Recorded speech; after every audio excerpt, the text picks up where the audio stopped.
l'identité de nos sœurs noires.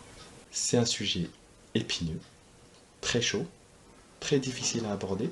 On parle, on dit que les sœurs noires ne sont pas naturelles, qu'elles mettent des produits d'éclaircissement, qu'elles mettent des faux cheveux, des tissages, des perruques, ce genre de choses, qu'elles se blindent de maquillage, etc. etc. Mais quelles sont les vraies solutions? Est-ce que ceux qui critiquent ont-ils totalement tort? Ou bien certaines de leurs attaques sont justifiées? Dans le sens où la critique qu'ils font, elle a une base solide. Elle est vraie. Je demande à nos sœurs noires, est-ce que vous avez honte de vos cheveux? Est-ce que vous avez honte des cheveux que Dieu vous a donnés? Le réel problème, il est là. C'est de là qu'il faut faire changer les choses. Revenir au naturel. Revenir au naturel, c'est montrer aux gens que vous êtes fiers de ce que vous êtes. Vous êtes fiers de vos origines. Si vous êtes capable de montrer aux gens que vous êtes fiers, eh ben je peux vous assurer que les critiques ne seront pas aussi acerbes. Soyez fiers de vous-même.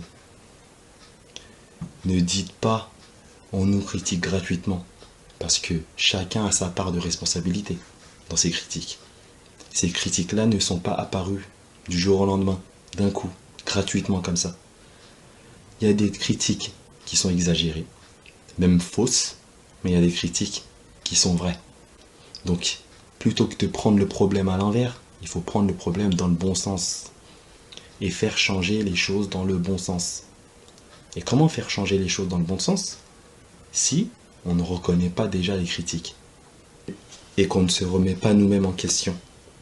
La remise en question, c'est ce qui manque à beaucoup d'entre nous. Se remettre en question sur soi-même, quand on sait qu'une chose est vraie, c'est difficile. C'est difficile, c'est vrai.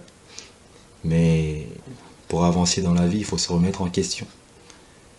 Et dans le cas là, pourquoi est-ce que nos sœurs, c'est pareil pour les hommes, hein. Il y a beaucoup d'hommes parmi les noirs qui vont faire des défrisages, qui vont tuer leurs cheveux de cette manière-là. Et ben ça vaut pour eux aussi. Revenez au naturel. Revenez au naturel. Laissez pousser vos cheveux naturels. Montrez aux gens que vous avez aussi des bons cheveux. Que vous ayez un gros afro, une grosse coupe. Que vos cheveux frisent dans tous les sens, bouclent dans tous les sens. C'est comme ça que Dieu vous a créé. De quoi vous avez honte? Chaque communauté, chaque peuple, chaque ethnie a son type. Vous ne pouvez pas être comme les blanches. Vous n'êtes pas blanche. Vous avez des cheveux crépus, dans la majorité. Même si certaines ont des cheveux un peu plus lisses que d'autres. Mais chaque personne doit accepter la manière dont Dieu l'a créé. Vous n'êtes pas là pour aller contre nature. Et remarquez que quand on essaie d'aller contre nature, qu'est-ce qu'on fait? On gâche tout. Aujourd'hui, on voit des sœurs qui n'ont plus de cheveux sur la tête.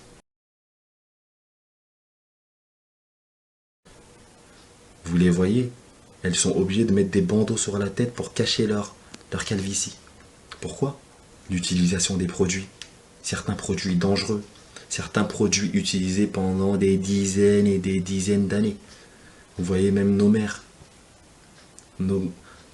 C'est catastrophique. On leur fait utiliser des produits qui tuent leurs cheveux. Pareil pour les perruques. Pareil pour les tissages. À quoi ça sert? On sait que vous savez vous-même, et on le sait, que ce ne sont pas vos vrais cheveux. Faut être sérieux. Je sais que ça a l'air d'être des critiques gratuites, mais il faut être sérieux. Il faut se remettre en question. Il faut que les choses changent. Revenir au naturel. Revenez au naturel. Revenons au naturel. C'est là quelle est la solution. Et chacun pourra dire je suis comme je suis. Je suis fier de mes origines. Je suis fier de la manière dont Dieu m'a créé. La remise en question, c'est ce qui fait avancer.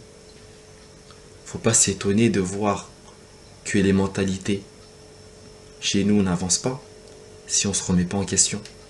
Parce que le problème, il n'est pas chez les autres. Le problème, il n'est pas toujours chez les autres. Le problème, des fois, il est chez nous. Il faut regarder chez nous.